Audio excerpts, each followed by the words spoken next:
Now for a special treat, it's a mega election blockbuster as PM Modi has spoken exclusively to Times Now once again. Listen in. 2024 चुनाव का सबसे बड़ा मुद्दा नरेंद्र मोदी है। सरकार, सत्ता और बीजेपी एनडीए प्रधानमंत्री नरेंद्र मोदी के चेहरे पर, उनके काम पर, उनके नाम पर वोट मांग रही है, तो विपक्ष नरेंद्र मोदी को हटाने के लिए, और इसीलिए ये चुनाव खास है। और हमारे साथ खास जो शख्सियत है इस चुनाव के, वो साथ में है नरेंद्र मोदी। ये शोर देखिए, ये लोगों का उत्साह देखिए, और यही बिहार के पटना के रोड शो का माहौल है। और मैं यही पूछना चाहूंगा, प्रधानमंत्री जी आपका स्वागत है टाइम्स नेटवर्क के। जो ये माहौल दिख रहा है, जो हुजूम दिख रहा है पटना की सड़कों पर, ये क्या कह रहा है? अगर एक शब्द में कहना है तो 400 पार। साफ साफ पूरा देश भारतीय जनता पार्टी को, एनडीए को अभूतपूर्व विजय और सारे रिकॉर्ड ब्रेक करने वाला विजय इस चुनाव में निश्चित है। लेकिन अगर कहें तो लालू यादव, एक तरह से आरोप विपक्ष आप पर लगाता है कि आरक्षण खत्म करेंगे 400 सीटें लाने के बाद, लेकिन वही वो मुस्लिम आरक्षण के समर्थन की बात कर रहे हैं, उनको देने की बात। उसके दो जवाब है। एक, भारतीय जनता पार्टी के पास, एनडीए के पास 2019 से 2024 हमारे पास करीब 400 सीट थी। एनडीए प्लस हम 400 सीट के साथ 5 साल काम किया है, तो ये 400 के कारण ऐसा होगा, ये तो बिल्कुल ही निराधार है। दूसरा, ये बार बार इसलिए बोलते हैं कि उनके पेट में पाप है, और लालू जी के मुंह से निकल गया है कि वे मुसलमानों को आरक्षण देंगे। इतना ही नहीं, पूरा का पूरा देंगे, मतलब एससी, एसटी, ओबीसी वो आरक्षण भी छीन करके मुसलमानों को देंगे।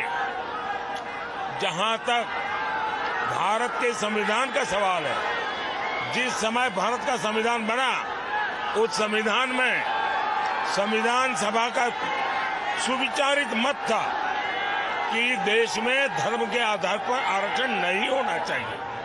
बाबा साहब अम्बेडकर, पंडित नेहरू भी धर्म के आधार पर आरक्षण के विरोधी थे। ये लोग वोट बैंक की राजनीति करने के लिए धर्म के आधार पर आरक्षण करना चाहते। कर्नाटका में उन्होंने रातों रात सभी मुसलमान को ओबीसी बना करके ओबीसी का जो अधिकार था वो छीन लिया। और मेरा स्पष्ट मत है, देश की जनता ये संविधान का अपमान नहीं सहेगी।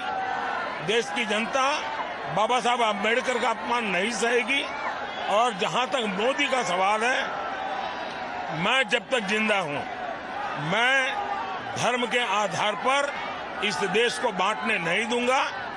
धर्म के आधार पर आरक्षण के नाम पर देश को बांटने की हर साजिश को मैं खत्म करूंगा।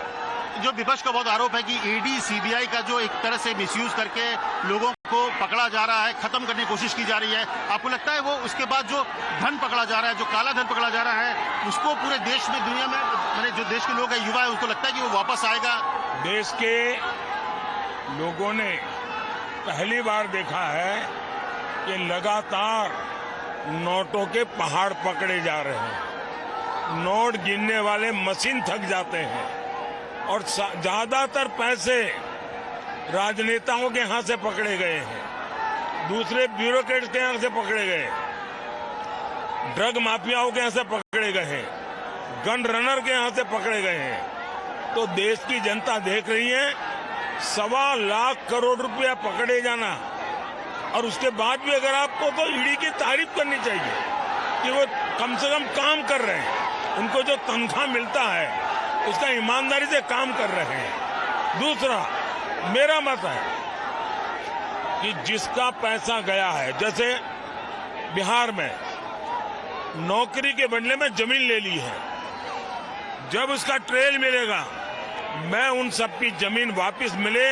इसके लिए सारी कानूनी एक्टिविटी करूंगा। बंगाल में शिक्षक भर्ती, जिन गरीब बच्चों से पैसे लेकर के झूठी नौकरियां दी, उस बंगाल में ट्रेल है कि भी इसके पास से इतना पैसा लिया, पैसे जब्त किए हैं, मैं चाहता हूं गरीबों का जो पैसा है वो मैं वापस लौटाऊंगा।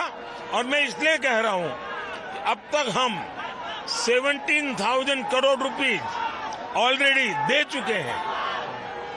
नहीं सोचो कि जो पूरा मोदी मोदी लग गया, पीछे में राम मंदिर का रेप्लिका भी आपको दिख रहा है। ऐसे में एक बड़ा सवाल, विपक्ष कह रहा है कि सरकार बनेगी तो राम मंदिर का शुद्धिकरण करेंगे, क्योंकि नरेंद्र मोदी ने प्राण प्रतिष्ठा किया था। इन्होंने भारत के राष्ट्रपति द्रौपदी मुर्मू जी का अपमान किया है, एक आदिवासी बेटी का अपमान किया है। उद्घाटन तो हुआ था जनवरी में। जिस दिन राष्ट्रपति जी राम मंदिर में पूजा करने गई, उसके दूसरे दिन कांग्रेस ने बयान दिया कि अब हम मंदिर का शुद्धिकरण करेंगे। मतलब ये आदिवासियों का अपमान है, नारी का अपमान है, राष्ट्रपति पद का अपमान है, रामलला का अपमान है, राम मंदिर का अपमान है। ये क्या भाषा बोल रहे हैं लोग? राहुल गांधी जिस तरह की भाषा का इस्तेमाल कर रहे हैं आपको लेकर, एक प्रधानमंत्री पद की गरिमा भी होती है, आप एक उम्र में भी आप बड़े हैं, ऐसे में उसको क्या कहेंगे आप? ये नामदार है, हम कामदार है।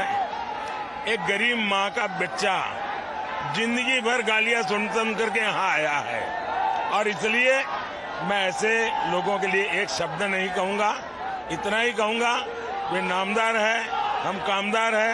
उनको जो मर्जी पड़े, जो उनके संस्कार हो, जो उनको कहना हो वो कहें। राहुल, आपकी हर जगह में नरेंद्र मोदी गारंटी चल रही है, लेकिन राहुल बोल रहे हैं कि मेरी गारंटी है कि नरेंद्र मोदी दोबारा प्रधानमंत्री नहीं बनेंगे।